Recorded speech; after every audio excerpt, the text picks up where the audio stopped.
प्राचीन समय में धरती छोटे छोटे स्वतंत्र क्षेत्रों में बंटी हुई थी। प्रत्येक क्षेत्र एक देश की तरह होता था, जहाँ का राजा निरंकुश होता था। महाभारत अनुसार उस काल में 16 महाजनपदों के अंतर्गत 200 जनपद होते थे, जिनमें सैकड़ों उपजनपद होते थे। जरूरी नहीं था कि कोई जनपद किसी महाजनपद का हिस्सा हो।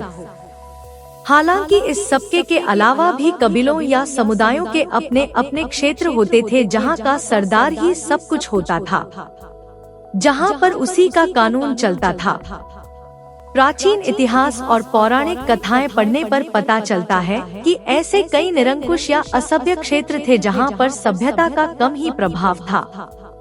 प्राचीन समय में यदि किसी स्त्री का पति किसी कारणवश मर जाता या मारा जाता था, तो उस स्त्री को अपने देवर या क्षेत्र के किसी शक्तिशाली व्यक्ति के अधीन होना होता था। लेकिन हम यहाँ ऐसे किस्से बता रहे हैं जिसमें किसी की पत्नी या कन्याओं का जबरन अपहरण किया गया था।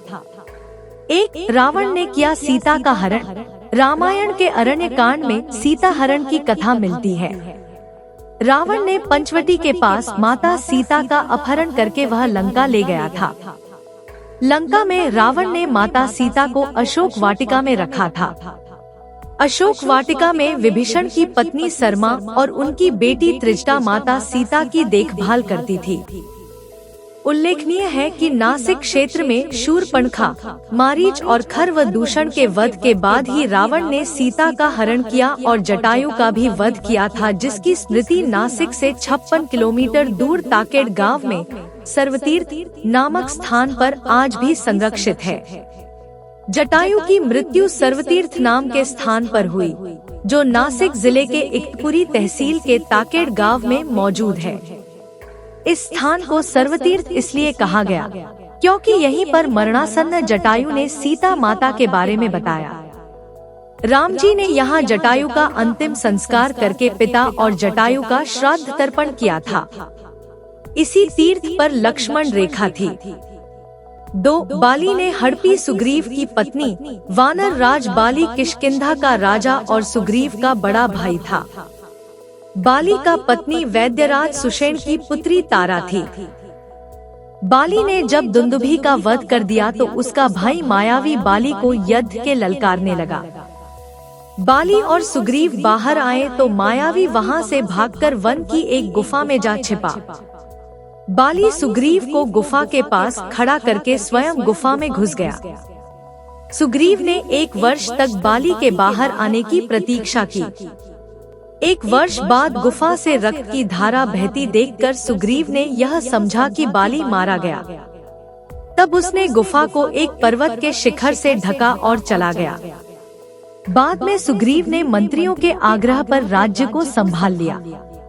इधर बाली ने मायावी का वध करने के बाद गुफा पर रखे पर्वत शिखर को देखकर उसने सुग्रीव को आवाज दी, किंतु उसे कोई उत्तर नहीं मिला।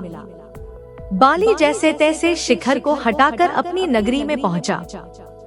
जब वहां उसने अपने भाई सुग्रीव को राज्य करते देखा, तब उसे शंका हुई कि सुग्रीव ने राज्य के लोभ के कारण ही यह सब प्रपंच रचा होगा। फिर उसने सुग्रीव पर प्राणघातक प्रहार किया। प्राण रक्षा के लिए सुग्रीव ऋष्यमुख पर्वत पर जाकर छिप गया। तब बाली ने सुग्रीव के संपूर्ण धन सहित उसकी पत्नी को हड़प लिया। धन और स्त्री का हरण होने पर सुग्रीव दुखी होकर अपने हनुमान आदि 4 मंत्रियों के साथ ऋष्यमुख पर्वत पर रहने लगा। प्रभु श्रीराम से मिलने के बाद सुग्रीव ने अपनी सारी व्यथा कथा कह सुनाई। प्रभु श्रीराम ने सुग्रीव से अपने बड़े भाई बाली से युद्ध करने को कहा और इसी दौरान श्रीराम ने छुपकर बाली पर तीर चला दिया और वह मारा गया। 3 कौशल्या हरण। आनंद रामायण अनुसार रावण को ब्रह्माजी ने बता दिया था कि दशरथ और कौशल्या का पुत्र तेरी मृत्यु का कारण बनेगा। रावण अपनी मौत को टालने के लिए दशरथ और कैकेयी के विवाह के दिन ही उसने कौशल्या का अपहरण कर लिया। कौशल्या को वह एक सुनसान द्वीप पर छोड़ आया। नारद ने रावण के इस कृत्य और कौशल्या को कहाँ रखा है बारे में भी बताया।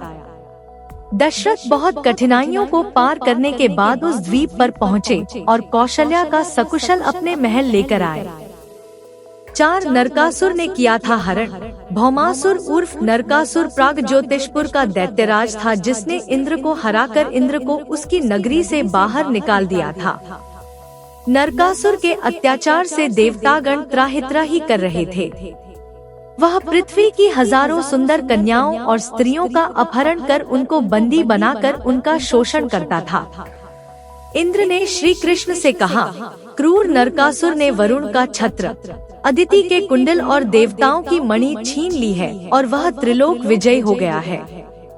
इंद्र ने कहा, भौमासुर ने पृथ्वी के कई राजाओं और आमजनों की अति सुंदरी कन्याओं का हरण कर उन्हें अपने यहाँ बंदी गृह में डाल रखा है। कृपया आप हमें बचाइए प्रभु। इंद्र की प्रार्थना स्वीकार करके श्री कृष्ण अपनी प्रिय पत्नी सत्यभामा को साथ लेकर गरुड़ पर सवार हो प्रागज्योतिषपुर पहुँचे। वहां पहुंचकर भगवान कृष्ण ने अपनी पत्नी सत्यभामा की सहायता से सबसे पहले मुर दैत्य सहित मुर के 6 पुत्र ताम्र, अंतरिक्ष, श्रवण, विभावसु, नभस्वान और अरुण का संहार किया। फिर नरकासुर से युद्ध कर उसका वध किया। नरकासुर को मारकर श्री कृष्ण ने उसके पुत्र भगदत्त को अभयदान देकर उसे प्रागज्योतिष का राजा बना दिया। नरकासुर के द्वारा हरण कर लाई गई 16,100 कन्याओं को श्री कृष्ण ने मुक्त कर द्वारिका ले गए। वहाँ वे सभी कन्याएं स्वतंत्र पूर्वक अपनी इच्छानुसार सम्मान पूर्वक रहती थी। 5. लक्ष्मी हरण। देवासुर संग्राम में देवताओं के पराजित होने के बाद सभी देवगुरु बृहस्पति के पास पहुँचे।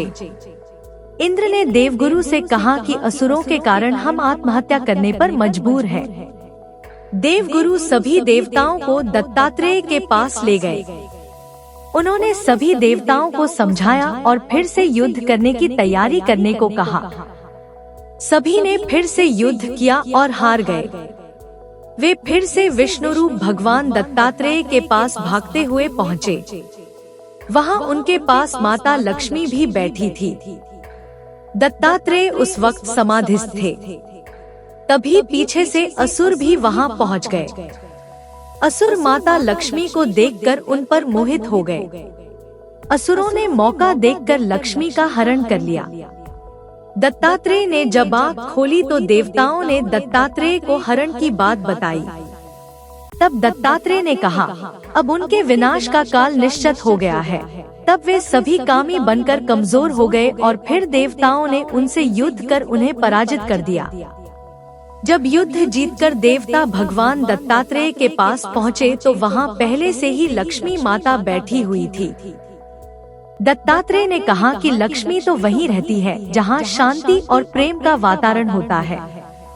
वह कभी भी कैसे कामियों और हिंसकों के यहाँ रह सकती है। एक अन्य कथा अनुसार दैत्य गुरु शुक्राचार्य के शिष्य असुर श्रीदामा से सभी देवी और देवता त्रस्त हो चले थे। सभी देवता ब्रह्मदेव के साथ विष्णु जी के पास पहुँचे। विष्णु जी ने श्रीदामा के अंत का आश्वासन दिया। श्रीदामा को जब यह पता चला तो वह श्री विष्णु से युद्ध की योजना बनाने लगा। दोनों का घोर युद्ध हुआ, लेकिन श्रीदामा पर विष्णु जी के दिव्यास्त्रों का भी कोई प्रभाव नहीं पड़ा, क्योंकि शुक्राचार्य ने उसका शरीर वज्र के समान कठोर बना दिया था। अंततः विष्णु जी को मैदान छोड़कर जाना पड़ा। इस बीच श्रीदामा ने विष्णु पत्नी लक्ष्मी का हरण कर लिया। तब श्री विष्णु ने कैलाश पहुंचकर वहां पर भगवान शिव का पूजन किया और शिव नाम जप कर शिव सहस्त्रनाम स्तोत्र की रचना कर दी। जप के साथ उन्होंने हरिश्वलिंग की स्थापना कर 1000 ब्रह्मकमल अर्पित करने का संकल्प लिया। 999 ब्रह्मकमल अर्पित करने के बाद उन्होंने देखा कि एक ब्रह्मकमल कहीं लुप्त हो गया है। तब उन्होंने अपना दाहिना नेत्र निकालकर ही शिवजी को अर्पित कर दिया। यह देख शिवजी प्रकट हो गए। शिवजी ने इच्छित वर मांगने को कहा। तब श्री विष्णु ने लक्ष्मी के अपहरण की कथा सुनाई। तभी शिव की दाहिनी भुजा से महातेजस्वी सुदर्शन चक्र प्रकट हुआ। इसी सुदर्शन चक्र से भगवान विष्णु ने श्रीदामा का नाश कर महालक्ष्मी को श्रीदामा से मुक्त कराया तथा देवों को दैत्य श्रीदामा के भय से मुक्ति दिलाई। ऐसे और भी कई हरण हैं जो भारत के प्राचीन इतिहास और पुराणों में दर्ज है।